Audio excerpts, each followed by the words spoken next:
जो मंत्री है जरा खड़ा डिपार्टमेंट के तो एकदम ठीक से सब जगह करवाइए, समझ गए ना?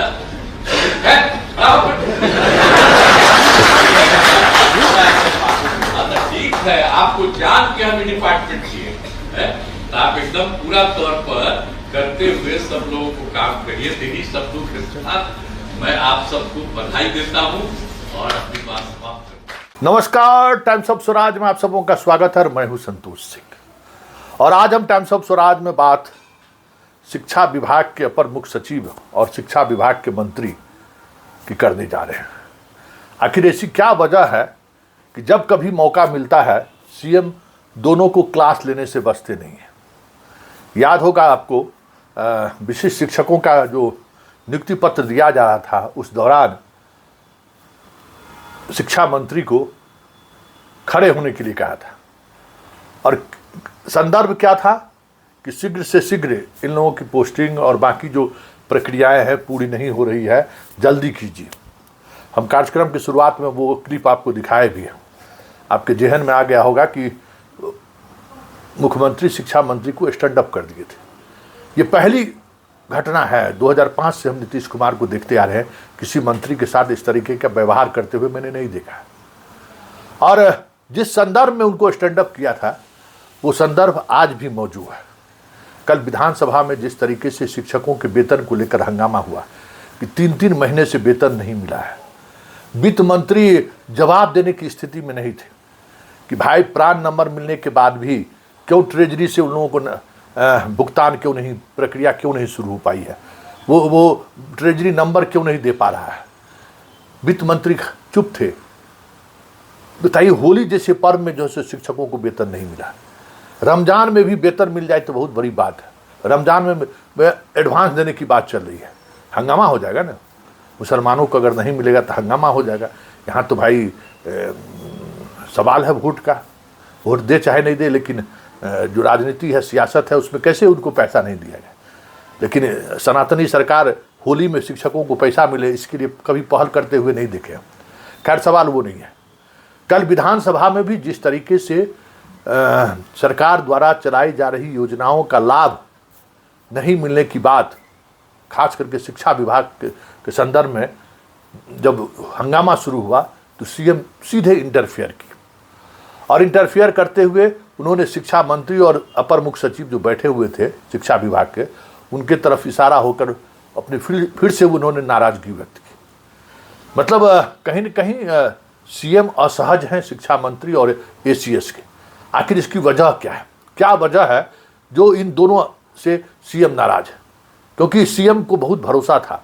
शिक्षा विभाग सीएम का वो विभाग है जिस विभाग के सहारे अंतिम व्यक्ति तक उसकी लाभुक योजनाओं का लाभ पहुंचता है और जिससे महिला वोटर सबसे ज़्यादा प्रभावित होकर बाहर घर से निकलती है। के पाठक के उतने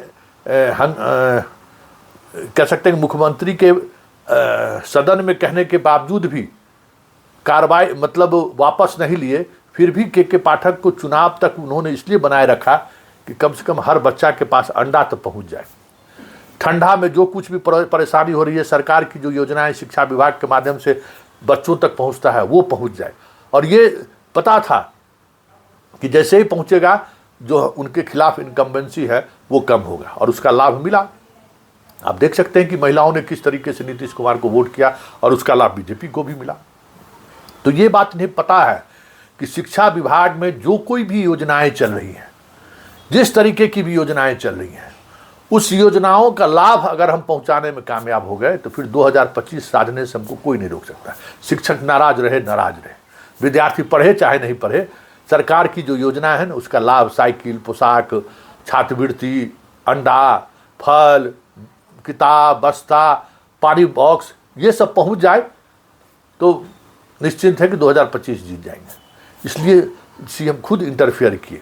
जरा कल की विधानसभा के उस एक्शन को भी आप जरा देख लीजिए। बिल्कुल सही नहीं है, उसको हम लोग प्रायोरिटी पर टेकअप करेंगे, इसको भी करेंगे निश्चित। अध्यक्ष महोदय करेंगे तो नहीं, जो 20 में निविदा हुई माननीय अध्यक्ष महोदय, और आज तक कब तक करेंगे, कृपया बता दें, स्पष्ट बता दें। हमने कहा कि अरे ये लोग शांत रहिए सर ये लोग लिख दिए हैं कि इसके चलते राज्य के निजी विद्यालयों में शिक्षा के अधिकार अधिनियम RTE के तहत 20% कमजोर वर्गों के बच्चों का नामांकन होना चाहिए, लेकिन नहीं हो रहा है। सरकार का जवाब भी इसकी पुष्टि करता। इनकी बात ये है, ये बोल रहे हैं, तो इसके लिए जो कमजोर वर्ग है, आप उसके लिए जरा इसको ध्यान से देखिए, पूरे तौर पर ध्यान दीजिए। और एक और अधिकारी भी है, मैं इनको भी कहूंगा कि इसको ध्यान से देखिए। हमको इन्होंने दे दिया है, तो इस पर जरा देख लीजिए, जो भी इसके बारे में संभव है। ठीक है, बैठिए। अरे देखेंगे, अब हो गया। बैठिए। आप नहीं। अरे ये सब देखिए ना, हम लोग तो कमजोर वर्गों के लिए रात दिन काम करते हैं। आपने अभी कहा है हम एक एक चीज की जांच करवाएंगे, क्यों कोई दिक्कत कहीं हो रही है इसको हम देखेंगे। हमने दोनों को कह दिया है, जो अधिकारी हैं और उनके अफसर हैं, आई दोनों को लिख दिया, इन लोगों को भी हमने कह दिया। सब लोग अब देखेंगे, इसको जांच करेंगे, इसलिए बाकी चीजें। तो आपने देखा कि सीएम हस्तक्षेप, किसी मंत्रालय में सीएम हस्तक्षेप नहीं करते होंगे। अगर आप विधानसभा का सत्र देखते हुए, शिक्षा विभाग में उन्होंने हस्तक्षेप किया। कारण क्या है, जो जिस कारण की हमने विवेचना की है, और यही वजह है कि सीएम शिक्षा विभाग को लेकर कोई बड़े फैसले करने की मूड में है। जो कुछ भी शिक्षा विभाग में अभी चल भी रहा है, उस पर पल पल की जानकारी सीएम को है। विभागीय अधिकारियों के बीच समन्वय नहीं है। योगेंद्र सिंह की छुट्टी पर जाने की जानकारी तक सीएम को है। किस तरीके से टेंडर को लेकर खेल चल रहा है, यहाँ तक जानकारी सीएम को है। और जो कोई भी ये इस तरीके के खेल में शामिल है, किस स्तर के अधिकारी शामिल हैं, हमें लगता है कि सीएम को ये भी आभास हो चुका है।